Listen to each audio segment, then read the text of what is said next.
It's 23 to 8. Well, how long could you last without your car? You know, we just hop in it, we drive to places, don't we? We probably take it for granted a bit, but could you last a day or two? A day or two, maybe. What about a week? Oh, I'd struggle at a week. What about a whole year? Oh, yeah, that would be quite the challenge, but that is what this lady is about to do. Renee DeKenny is a teacher at Warrigal Road State School. But Renee, I've been told when you're not teaching your kids, you're running 100 kilometres, raising money for various local charities. And then from December, at the height of our sticky summer, you're doing what? I am going car-free.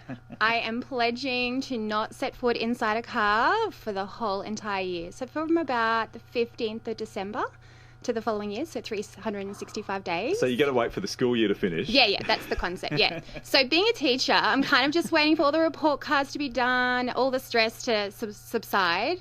And then I've got the 6 weeks holiday to kind of iron out the wrinkles, to kind of figure out how this is going to work before January goes back. Yeah. And, hit the ground running. But then, will it be running? Will it be walking? What else will you be doing? Right. So the rule is no car, so public transport. Okay. And bike, no Ubers, no taxis. I make exceptions for police cars and ambulances. Of course, yes. Don't get arrested. School buses? School buses can do, yeah. Yeah. So... and also, I'm not changing my schedule. I'm super busy, work full time. I have 2 busy boys. We do martial arts 3 times a week, rugby, soccer.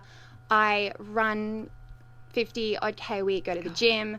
We're a pretty active family, so that's the concept, that I'm still maintaining the same sort of schedule, but doing it by bike. Well, you're doing what we've been saying everyone should be doing, 50 Ks a week. Yeah, 50 minutes a week 50 minutes a week. which helps reduce your risk of all sorts of things. A little bit less, depending on what's happening. Okay, so I'm trying to think of doing this in a practical sense with the whole family. So the kids, they're on board?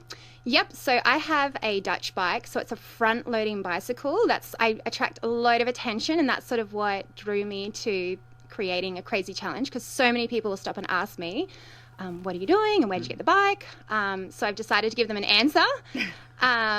They're on board. They're bigger. My kids are 9 and 7, so they're actually physically quite big. So, all up, they weigh about 60 kilo.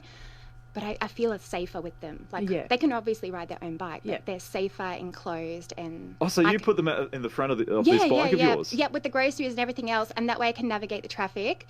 And so you said it's a Dutch bike, and I haven't seen one, so describe it for us. So it has a big box at the front. So it's structurally engineered to hold about 200 kilos. If you Google cargo bike, front-loading cargo bike, there are sort of a few brands, but mine is called a Trio bike. Right. Yeah. So you put the kids in there and groceries and yourself? Whack it in, jump on.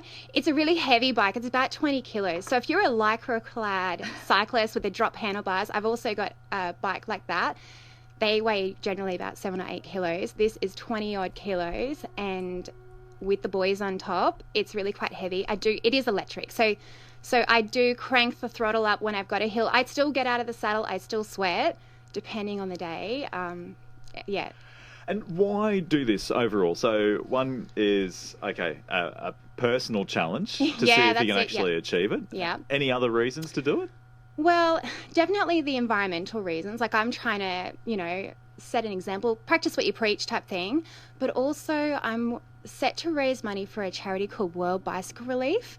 Now, they sort of disseminate bicycles in East Africa to kids in rural areas, and that helps them get to school. It increases school attendance, and also they give them out to midwives and nurses too, so then they can see more clients, and it increases the healthcare in the regions. So, and my husband is Ghanaian, so although Ghana is in West Africa, I've seen what it can do, I guess, what a good bicycle can do over there, and that's why I'm really passionate about that. So being a teacher, loving bikes, it kind of all comes together. What grade do you teach? Grade 1, little people, 6 and 7-year-olds, yeah.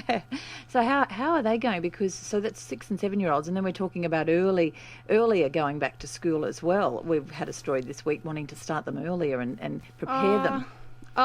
Well, I'm a bit of a hard taskmaster with these guys. You're your own boss, and be a problem solver, and it is really hard to sort of get the kids being responsible for their own things and problem solving and critical and creative thinking. Yeah, especially at that age. Phew. Yeah, I share all my crazy adventures with them too. They think I'm bonkers. Well, some people listening this morning might think the same thing. So, Yeah. Renee, we'll have to follow your journey over the next 12 Oh, months. please do. I need you guys to follow me because I need to be kept accountable. All right, Yes. can we follow Okay, you anywhere? We will do Yeah, that. of course. Okay, so the concept is, sorry, I didn't mention that I've started a YouTube channel, and each week I'm going to update my successes and challenges. This is how much money I've raised. So you can find me on Fit Aussie Sister. So that's AUSSIE, and then sister is spelled SISTA.